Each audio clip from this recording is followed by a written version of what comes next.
antecedente militar muy ambiguo.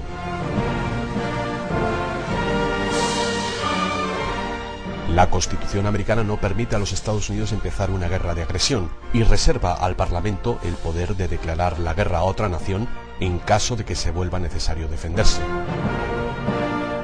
Por este motivo, cada vez que un presidente americano ha querido tomar parte en una guerra o empezar una nueva, tuvo que esperar a un incidente militar, creado o provocado, para justificar de alguna manera la intervención armada frente al Parlamento y la población. En 1898, los Estados Unidos hicieron la guerra a España para quitarle el dominio de Cuba, que era necesario para el control del Golfo de México. El pretexto de guerra procedió del hundimiento del barco militar Maine, que estaba anclado en el puerto de La Habana. Los americanos inmediatamente culparon a los españoles, aunque ellos se declararon completamente inocentes del hecho.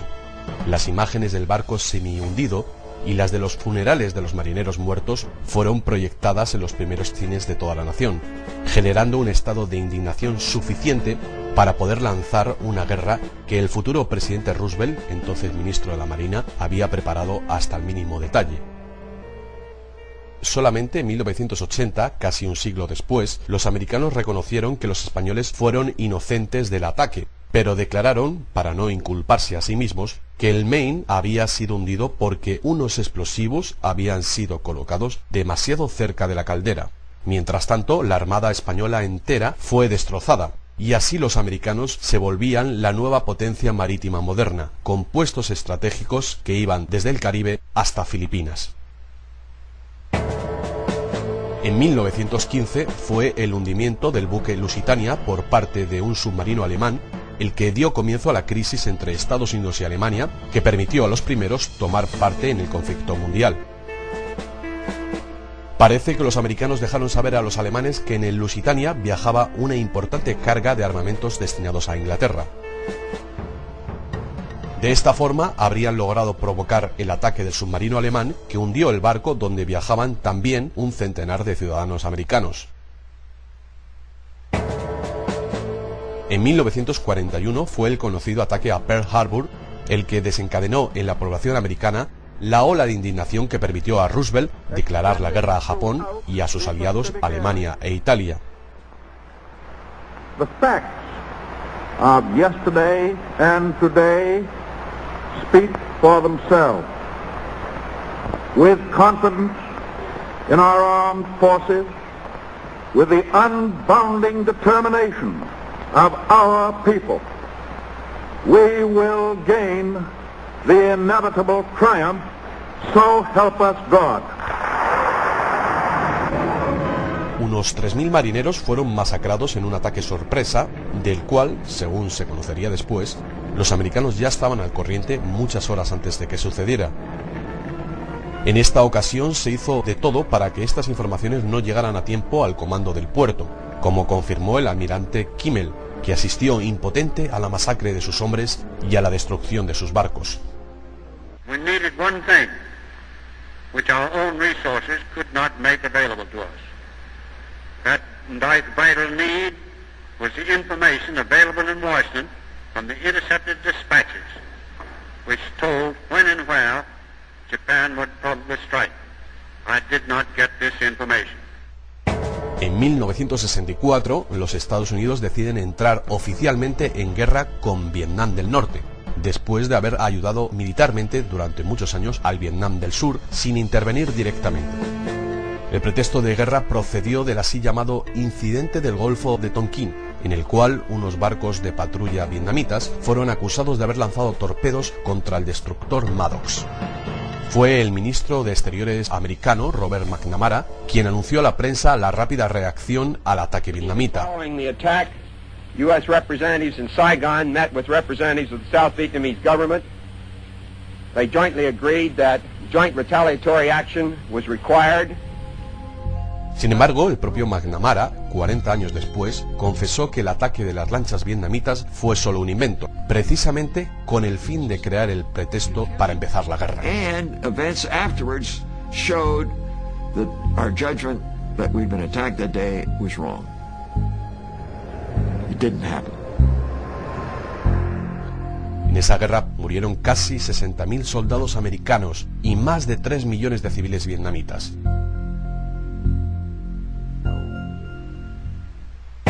En 1990, la situación entre los Estados Unidos y el Irak de Saddam Hussein se había vuelto tensa y el grupo de neoconservadores alrededor del presidente Bush convenció a este de la necesidad de una intervención armada contra el dictador iraquí.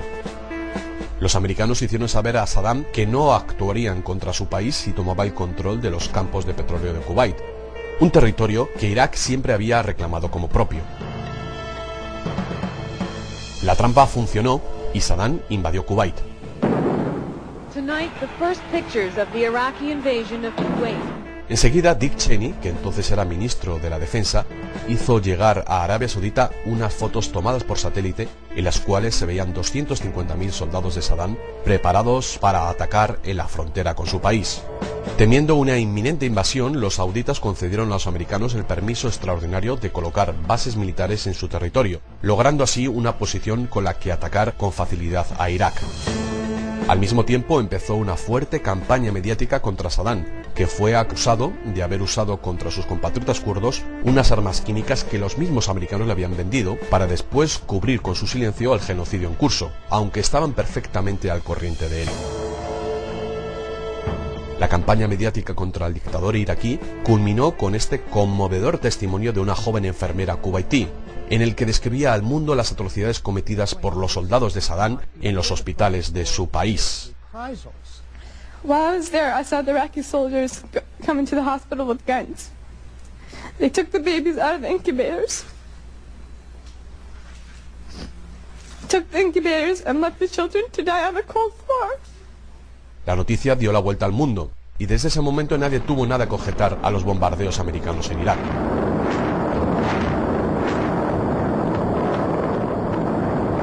Unos años después, algunos periodistas encontraron unas fotos tomadas desde un satélite por los rusos durante los mismos días y en la misma zona del desierto.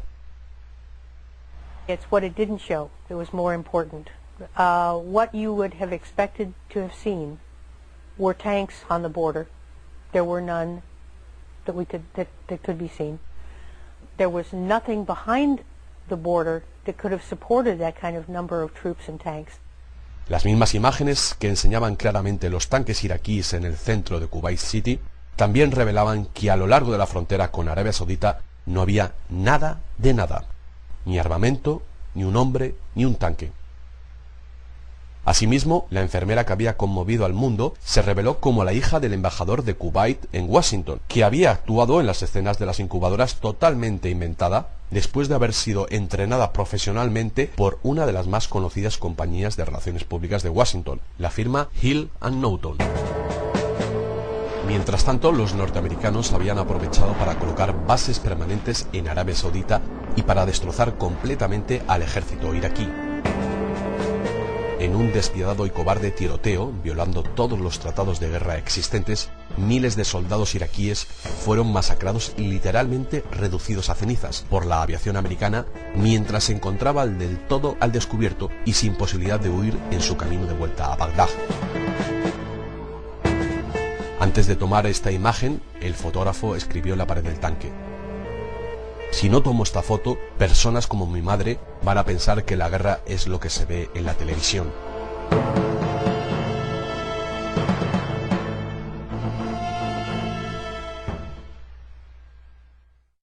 Además de los casos históricos reseñados, hubieron muchos otros proyectos de provocación bélica que por una razón o por otra nunca fueron utilizados.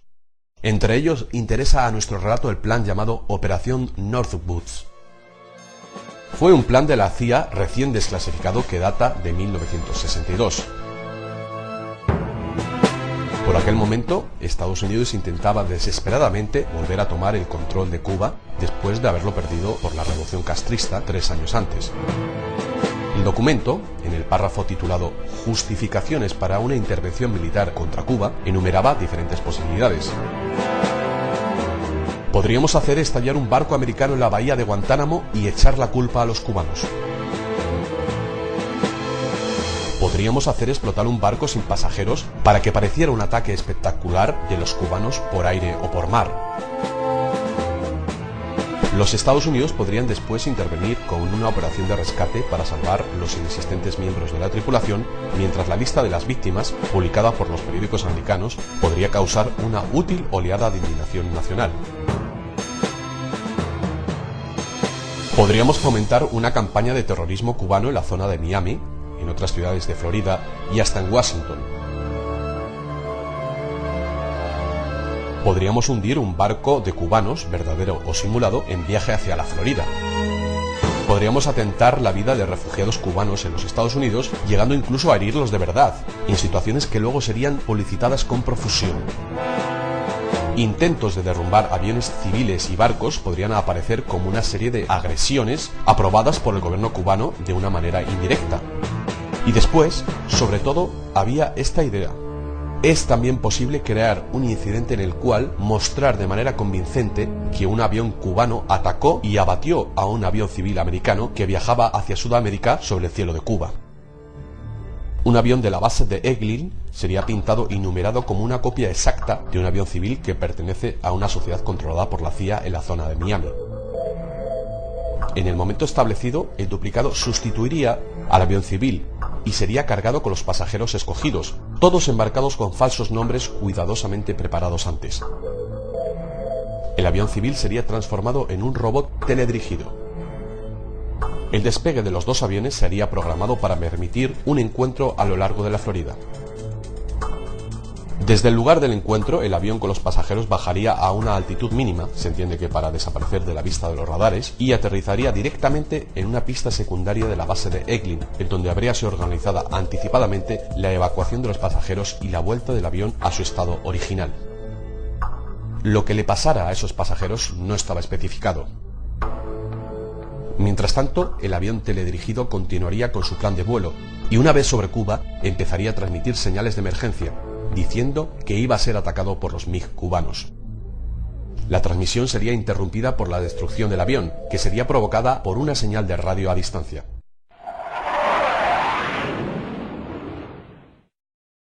Puesto que también el vuelo American 77, desaparecido de los radares poco antes de reaparecer en el cielo de Washington, ¿es posible que algo así haya pasado también en el Pentágono?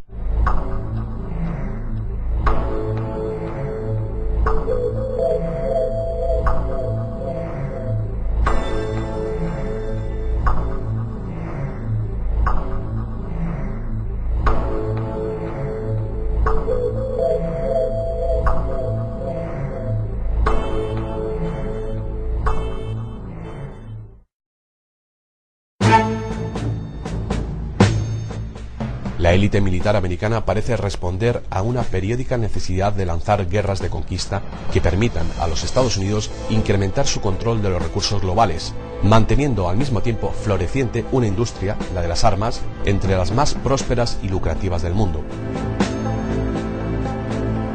Pero los tanques, los submarinos y los aviones militares que son producidos todos los días deben de ser utilizados en un cierto periodo de tiempo, exactamente como cualquier otro producto industrial que consumimos.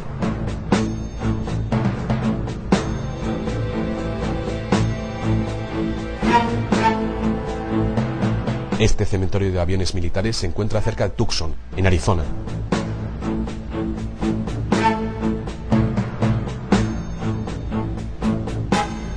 La mayor parte de estas máquinas todavía se encuentra en buenas condiciones, pero se tienen que aparcar y desmantelar cuando empiezan a ser obsoletas.